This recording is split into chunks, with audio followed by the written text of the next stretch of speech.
All right, welcome back once again. Thank you for joining me in my shop.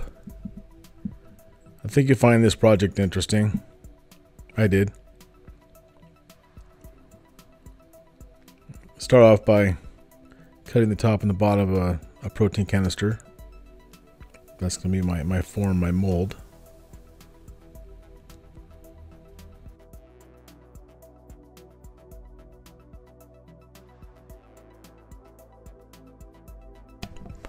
Here I'm sanding about a 5 by 3 inch piece of 2.5 inch piece of walnut for the base and the top.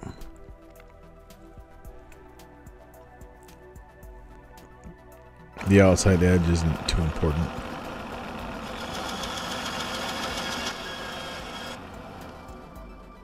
So I wanted to save on resin, so I decided to take a 4x4 and turn that down for a center core.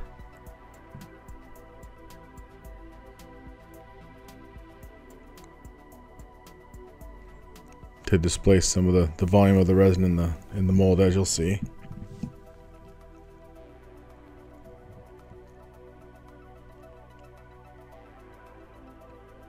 I think this is I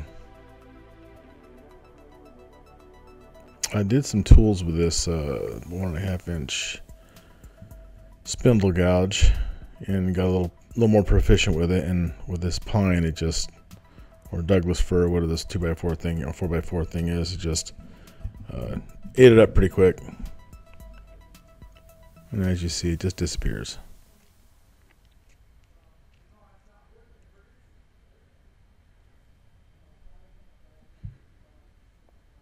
And close that drawer, keep the wood chips out, little test fit. A little more.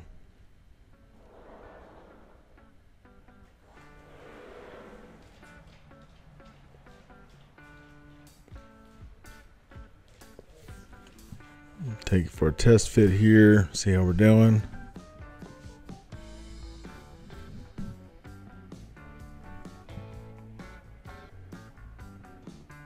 No, I don't think we're gonna make those fit. What the heck? I need to make the core a little smaller.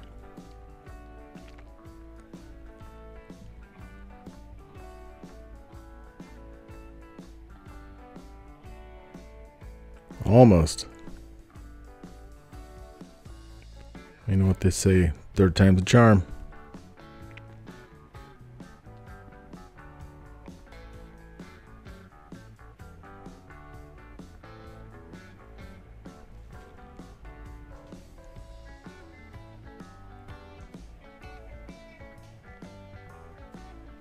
There we go. I actually, once I filled this up, I realized I needed to make, I don't know, about another 8 or 10. Yeah, get about 8 or 10 more walnuts to fill that up.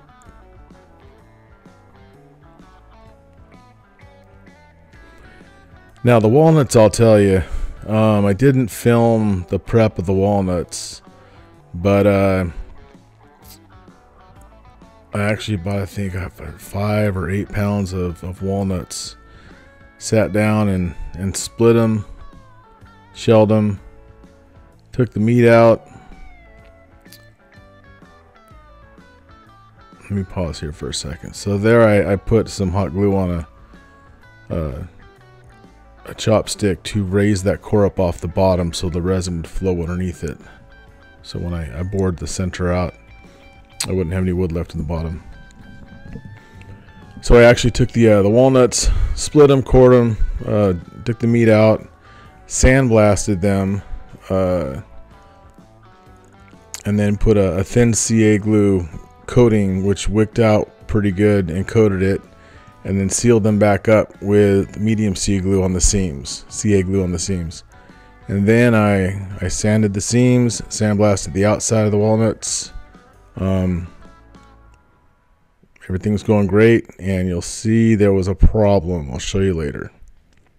Okay, so a little spin dry on the mixer there.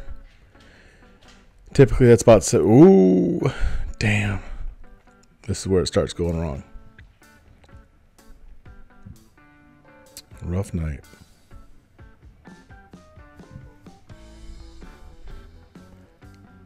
Typically mix up about 750 grams of resin in one of these cups for a larger project. This is some Ghost Blue Pearl, some Purple Haze or Purple, or I forgot what probably Purple Haze, Indigo Blue.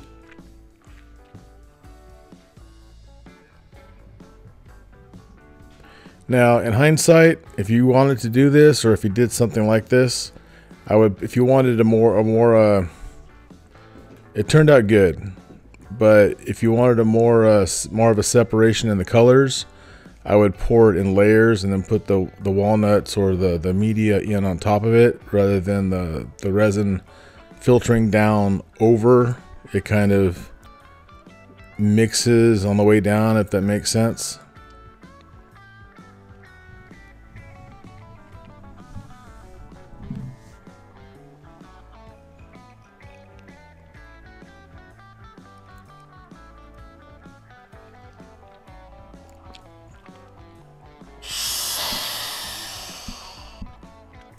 I didn't show you, but I needed a third hand to help me out with keeping everything down. Surprise, surprise, hollow walnuts float. Who would have thought, right? So that's what I came up with to keep the walnuts down. The night before, those plastic pieces and the walnuts were submerged. My first thought was, damn, 4x4 soak up a lot of resin. You'll see what the issue actually was here in just a second. Well, in about 3 minutes. So once again, excited to see what the results were in the morning.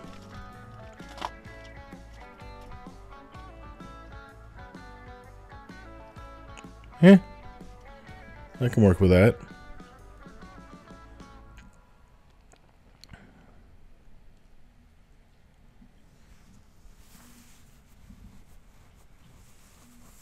So sanding the face flat here. Going to put this on a worm screw.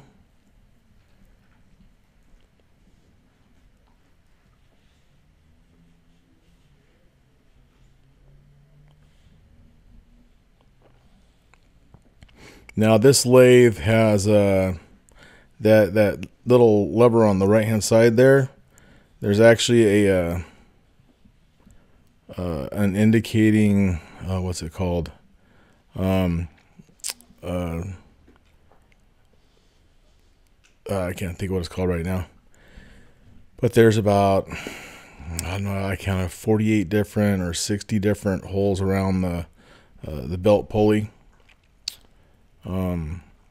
That's what holds and locks the lathe to take things on and off. So I wasn't happy with the way it fit the first time, so I went back through and resanded it and flattened it out to level it out so it spun more flat. It's about 800 RPMs, wobbling around a little bit, not moving the lathe at all. But so I started out with that round carbide bit. Wasn't liking that. It was chipping out pretty good, so I got the 5/8 inch conventional bull gouge.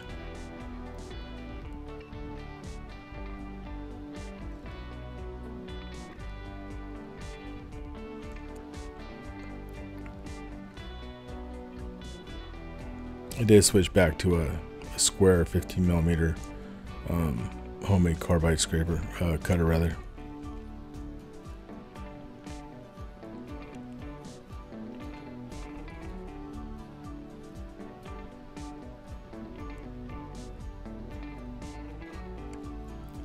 Starting to get a little bit of shape here.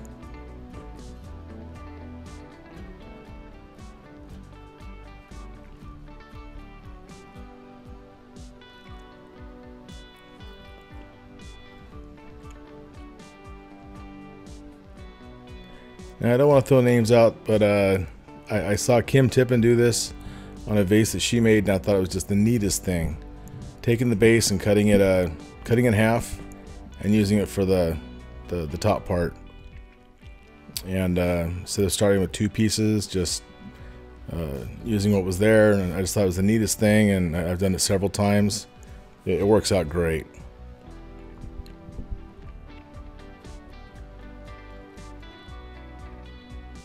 And going into this, I had no preconceived shape, other than I knew that I wanted to see through, and you'll see in a second, see through the walnuts. That's the only thing I knew. Now, if you can see, the walnuts leaked. Not half of them, but quite a few of them did. Pretty bummed out. I didn't know what to do, but I figured I'd grind them out, fill the whole thing up. What I ended up doing was a lot of sanding. But the end result actually was pretty cool.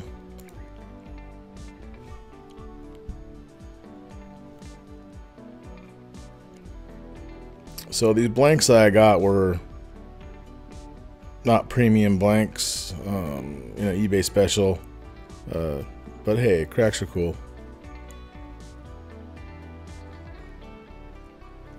Filled them up with some CA glue. Now, I love this Fordham grinder. I've used the heck out of it for many, for the last 15 years. But it only has like a 3-foot whip on it. So if I'm doing anything like this, I have to take it off the lathe. Whereas a rechargeable Dremel, you could take to the lathe. Not the end of the world. So there I was cleaning up the edges of the walnuts, and here I'm putting a dovetail.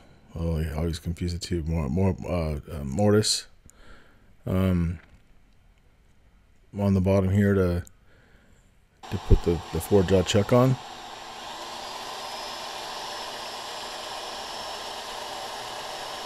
Now I start with the sanding. There's a bit of sanding in this video, but not. I suffered through it while I was doing it. There's a lot of sanding.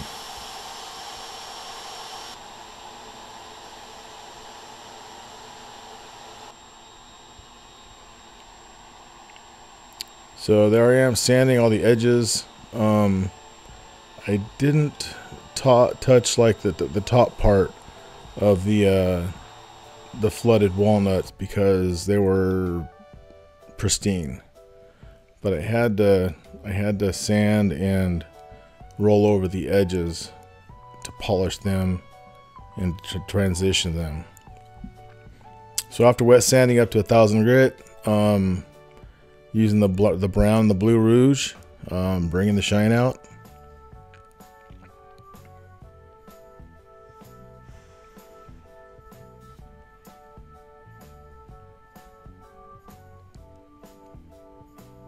Now we get to turn it around.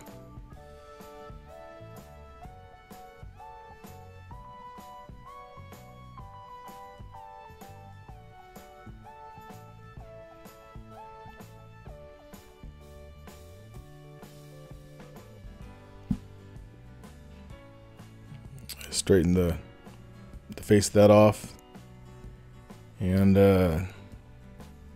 this thing is pretty beat. It's 2-inch Forstner bit, and so give it a quick little sharpen here, and it worked out pretty good. But still, it's a 2-inch bit. It's hogging out a lot of material, and the walnut is hard. The noises it made was kind of weird, popping and cracking. I fully expected this thing to fall apart and crack it at one point or another. So I chose to go with like a 1.5 inch bit here, which took out a little less material. It was easier to work with.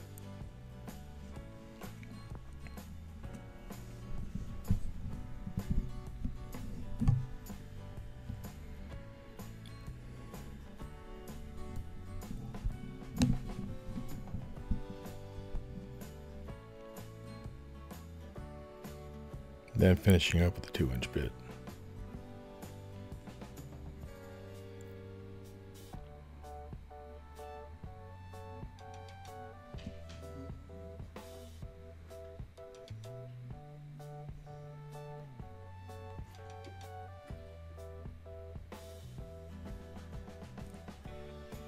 I don't know how many projects you've done where the shavings actually fly out the sides of the inside of the project, but look at this. It's kind of weird.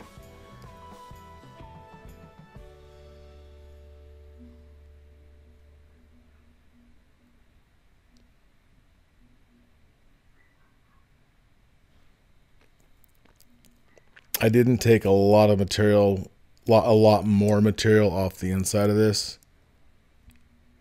That was one of the reasons for using such a large Forstner bit, to reduce the amount of side torque and forces on such a long piece.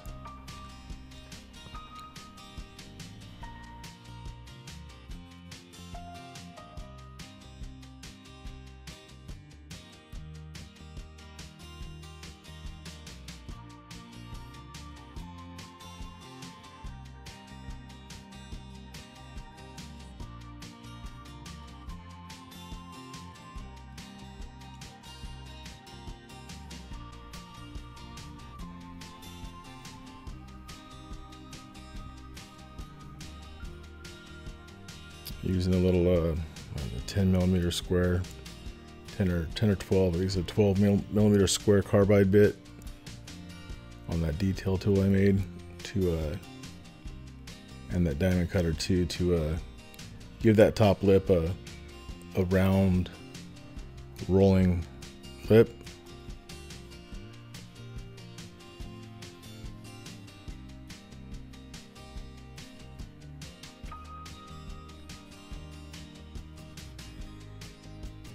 There it is.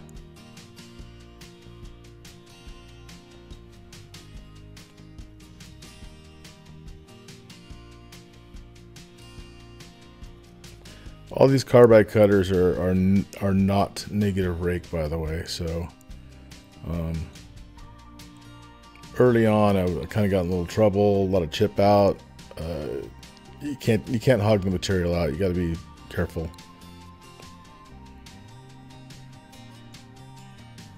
On the wood, it's a little different.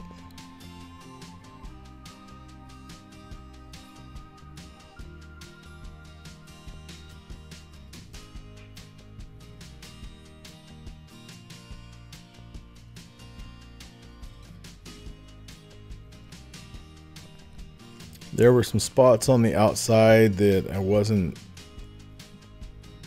super happy with. So I went back over with a 6, 800, and 1000 wet sand by hand, just kind of like to smooth out some areas and get some scratches out.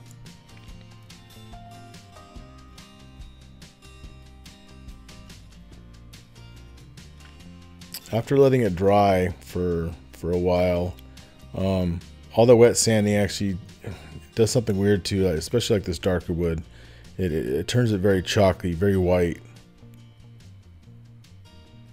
So I use some Axe abrasive sanding paste, being careful not to get it on the resin, and then finishing up the base of it with just the hook and loop pad and a doubled over paper towel with some Axe abrasive paste and wiping on some of the polishing paste.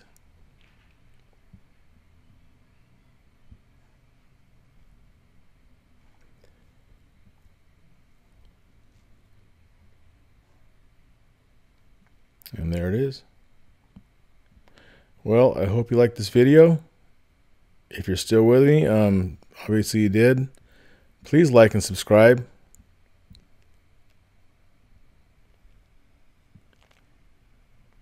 I'll notify you of other neat projects like this.